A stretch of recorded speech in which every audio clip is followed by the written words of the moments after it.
ঘূর্ণিঝড় আইলার মতোই ভয়ঙ্কর হবে রিমাল। এ কারণে ক্ষয়ক্ষতির আশঙ্কাও বেশি রয়েছে। আজ সকালে এটি প্রবল ঘূর্ণিঝড়ে রূপ নিতে পারে। অতি প্রবল হওয়ার আশঙ্কা কম, তবে জলোচ্ছ্বাস হতে পারে বেশি। এই অবস্থায় পায়রা ও মোংলা সমুদ্র বন্দরকে 7 নম্বর এবং চট্টগ্রাম ও কক্সবাজারকে 6 নম্বর বিপদ সংকেত দেখাতে বলা হয়েছে। রাত 1টায় আবহাওয়া অধিদপ্তরের বিশেষ ব্রিফিংয়ে বলা হয়, দুপুর নাগাদ খেপুপাড়া এলাকায় পৌঁছানোর কথা রয়েছে রিমালের অগ্রভাগ। এদিকে ঘূর্ণিঝড় কেন্দ্রের 54 কিলোমিটারের মধ্যে বাতাসের একটানা সর্বোচ্চ গতিবেগ ঘন্টায় 62 কিলোমিটার থেকে 88 কিলোমিটার পর্যন্ত বৃদ্ধি পাচ্ছে, আর সর্বোচ্চ বাতাসের গতিবেগ 89 কিলোমিটার থেকে 117 কিলোমিটার হতে পারে। জোয়ারে স্বাভাবিকের চেয়ে 3 থেকে 5 ফুট উচ্চতার জলোচ্ছ্বাস হতে পারে। এর প্রভাবে উপকূলীয় জেলা সাতক্ষীরা, খুলনা, বাগেরহাট, পিরোজপুর, বরগুনা, বরিশাল, নোয়াখালী, চট্টগ্রাম, কক্সবাজার ও তাদের দূরবর্তী দ্বীপ ও চরে জলোচ্ছ্বাস হতে পারে। এছাড়া ঘূর্ণিঝড়ের প্রভাবে দেশের বিভিন্ন জায়গায় ভারী বৃষ্টিপাতের পূর্বাভাস রয়েছে। কক্সবাজার, চট্টগ্রাম ও পার্বত্য চট্টগ্রামে পাহাড় ধসের আশঙ্কাও করছে আবহাওয়া অধিদপ্তর। সকালের দিকে এটা তীব্র ঘূর্ণিঝড়ের রূপ নেওয়ার সম্ভাবনা আছে। জোয়ারের সময় যদি অতিক্রম করে তাহলে জলোচ্ছ্বাসের পরিমাণটা বেড়ে যাবে। যদি ভাটার সময় অতিক্রম করে সেক্ষেত্রে জলোচ্ছ্বাসের পরিমাণটা কিছুটা কম হবে এবং স্বাভাবিক জোয়ারের চেয়ে 3 থেকে 5 ফুট অধিক উচ্চতার বায়ুতাড়িত জলোচ্ছ্বাসে প্লাবিত হতে পারে।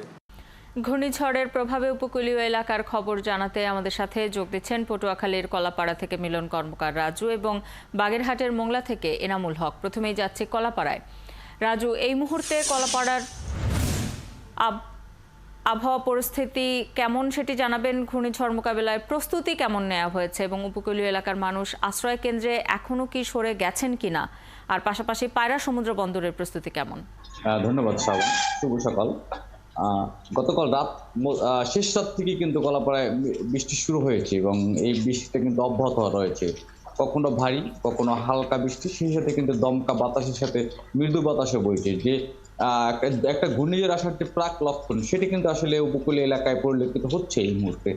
আর এই মুহূর্তে আসলে সাগর এবং নদীতে ভাটা চলছে। আপনি জানেন যে যদি জোয়ারের সময় এটা আঘাত আনে তাহলে কিন্তু শক্তিশালী হবে, কিন্তু এই মুহূর্তে যেহেতু ভাটা চলছে সেক্ষেত্রে হয়তো বৃষ্টি আরো 1-2 ঘন্টা এভাবে থাকতে পারে, তবে জোয়ার হলে কিন্তু এই বৃষ্টির পরিমাণটা বাড়বে। এবং আমাদের সাথে কলাপাড়া উপজেলা প্রশাসনের সাথে উপজেলা প্রশাসনের নির্বাহী কর্মকর্তা আমার সাথে কথা হয়েছে। তিনি আমাদের যে বিষয়টি জানিয়েছেন যে গতকাল রাতে কিন্তু কলাপাড়ার চম্পাপুর সহ কয়েকটি আশ্রয় কেন্দ্রে কিছু পরিমাণ লোক গেছে এবং যাদের আশ্রয়ের জন্য গেছে এবং তাদের কিন্তু আসা অনেক মানুষকে কিন্তু দুর্যোগ কবলিত এলাকার মানুষকে কিন্তু বাসায় বাসায় গিয়েও তাদের নিয়ে আসা হয়েছে, যারা দুর্যোগের সময় আশ্রয় কেন্দ্রে আসে।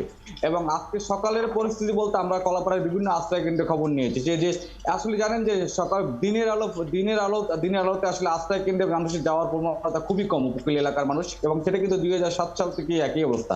তো আজকে ঠিক একই অবস্থা। এই মুহূর্তে কিন্তু কোনো আশ্রয় কেন্দ্রে কোনো লোকজন নেই এবং 2-1টা আশ্রয় কেন্দ্রে 2-1জন লোক আছে, তবে সেটা কিন্তু আসলে সীমিত পরিমাণে। আর হচ্ছে উপজেলা প্রশাসনের প্রস্তুতি হচ্ছে যে আজকে সকাল থেকেই কিন্তু তারা উপজেলার একযোগে 12টি ইউনিয়ন এবং 2টি পৌরসভায় তারা কিন্তু একেবারে মাইকিং থেকে শুরু করে যেসব এলাকার মানুষ ঝুঁকিপূর্ণ অবস্থায় রয়েছে সেই সব এলাকার মানুষকে কিন্তু তারা আশ্রয় কেন্দ্রে নিয়ে আসার জন্য নিয়ে আসবেন। এবং সেই বিষয়টি কিন্তু ইতিমধ্যে উপজেলার যে 12টি ইউনিয়নের জনপ্রতিনিধি এবং জনপ্রতিনিধিকে নির্দেশ দেওয়া হয়েছে। পাশাপাশি যে সিপিবির যে 3160 জন স্বেচ্ছাসেবক তাদের কিন্তু প্রস্তুত রাখা, তারা কিন্তু ইতিমধ্যে গতকাল রাত থেকে কিন্তু মাঠ পর্যায়ে কাজ শুরু করেছে এবং মাইকিং শুরু করেছে। এখানকার যে সিপিবির উপপরিচালক তিনি আমাদের যে বিষয়টি জানিয়েছেন যে তাদের 12টি ইউনিয়নে কিন্তু কর্মটা স্বেচ্ছাসেবক রয়েছে এবং তারা কিন্তু রাত থেকেই তারা কাজ শুরু করেছে এবং আজকে সকাল থেকে কিন্তু পুরোদমে কাজ চলতেছে। এবং আজকের এখনকার আবহাওয়া বলতে আপনি দেখতেছেন যে আমার পিছনে দেখতে পাচ্ছেন যে বৃষ্টি কিন্তু হচ্ছে এবং সেই সাথে বাতাসও বইছে। এবং এই অবস্থা এমন হয়েছে যে কলাপাড়ার যেসব এলাকার বেড়িবাঁধ ভাঙা অবস্থায় রয়েছে সেই সব এলাকার মানুষজন কিন্তু ঝুঁকিতে রয়েছে। আপনি জানেন যে কলাপাড়ার 3 কিলোমিটারের বেশি বেড়িবাঁধ ঝুঁকিপূর্ণ রয়েছে এবং এই ঝুঁকিপূর্ণ বেড়িবাঁধের সবচেয়ে বেশি ঝুঁকিপূর্ণ অবস্থা রয়েছে নীলগঞ্জ এলাকার। তো নীলগঞ্জের যেসব বেড়িবাঁধ সেখানে কিন্তু স্থানীয় চেয়ারম্যান যে বিষয়টি আমাদের জানি তাদের কিন্তু 10টি গ্রামের মানুষ ঝুঁকিপূর্ণ অবস্থা রয়েছে। এছাড়া কুয়াকাটার যে অবস্থা, কুয়াকাটা কিন্তু সাগর উত্তল রয়েছে এবং কুয়াকাটার স্থানীয় মানুষের নিরাপত্তার জন্য কুয়াকাটার যে বহুতল আবাসিক ভবনগুলো রয়েছে সেগুলো কিন্তু সাধারণ মানুষের জন্য খুলে দেওয়ার সিদ্ধান্ত নেওয়া হয়েছে। শাওন, আপনি খবর রাখতে থাকুন। আমরা একটু বাগেরহাটের খবরও জেনে আসি। মোংলা থেকে এনামুল হক যুক্ত হচ্ছেন। মোংলায় আবহাওয়া পরিস্থিতি কেমন দেখছেন জানাবেন এবং ঘূর্ণিঝড় মোকাবেলায় মোংলা সহ বাগেরহাটের যে উপকূলীয় এলাকা সেখানে প্রস্তুতি কেমন?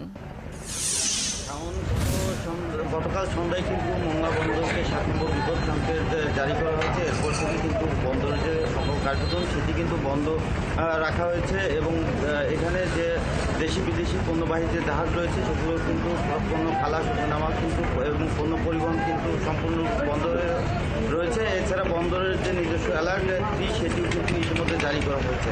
আর মোংলা এবং সুন্দরবন উপকূলের এই মুহূর্তে যে আবহাওয়া সেটি কিন্তু গুড়ি বৃষ্টি হচ্ছে, সেই সাথে কিন্তু বাতাসের যে গতিবেগ সেটিও কিন্তু ধীরে ধীরে বাড়ছে। রাতের জোয়ারে কিন্তু আমি নদী পাড়ের মানুষের সাথে কথা বলেছি, তারা কিন্তু আমাকে জানিয়েছেন যে রাতের জোয়ারে কিন্তু 2.5 থেকে 3 ফুট উচ্চতার যে পানি স্বাভাবিক জোয়ার আছে সেটি কিন্তু বৃদ্ধি পেয়েছে। এছাড়া এখন সকাল থেকে কিন্তু গুড়ি বৃষ্টি এবং বাতাস বইছে। এইটি কিন্তু সুন্দরবন উপকূল এবং বাগেরহাটের যে সমস্ত উপজেলা রয়েছে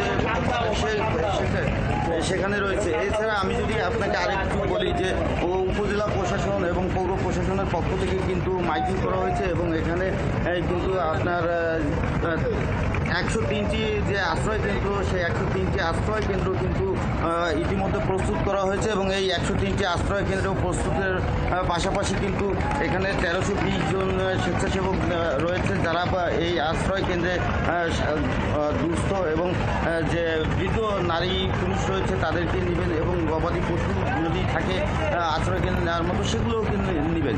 ইতিমধ্যে উপজেলা প্রশাসন যেটি জানিয়েছেন যে এখানকার যে শুকনো খাবারের যে ব্যবস্থা সেটি কিন্তু তাদের রয়েছে ওষুধ এবং পর্যাপ্ত শুকনো খাবারের ব্যবস্থা।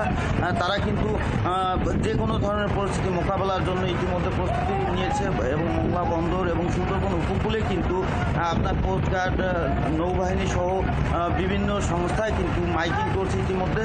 তারা কিন্তু নদীপথে চলাচলের জন্য সতর্কতা অবলম্বন করতে বলছেন। আপনি দেখছেন যে মোংলায় কিন্তু ইপিজেডের যে সমস্ত শ্রমিক রয়েছে তারা কিন্তু এই মুহূর্তে তারা ঝুঁকি নিয়ে হলেও কিন্তু নদী পারাপার করে বন্দর অন্য পারে যে ইপিজেড এবং বিভিন্ন মিল কারখানা, সিমেন্ট ফ্যাক্টরি রয়েছে, গ্যাস ফ্যাক্টরি রয়েছে, সেখানকার শ্রমিকরা কিন্তু আমি আপনাকে একটু দেখানোর চেষ্টা করছি। তারা কিন্তু এই যে বৈরী আবহাওয়া এর মধ্যেও কিন্তু তারা কিন্তু এখান থেকে ট্রলার পেরিয়ে মোংলা নদী ওপারে কিন্তু তারা ফ্যাক্টরি এবং ইপিজেডে যাওয়ার চেষ্টা করছেন।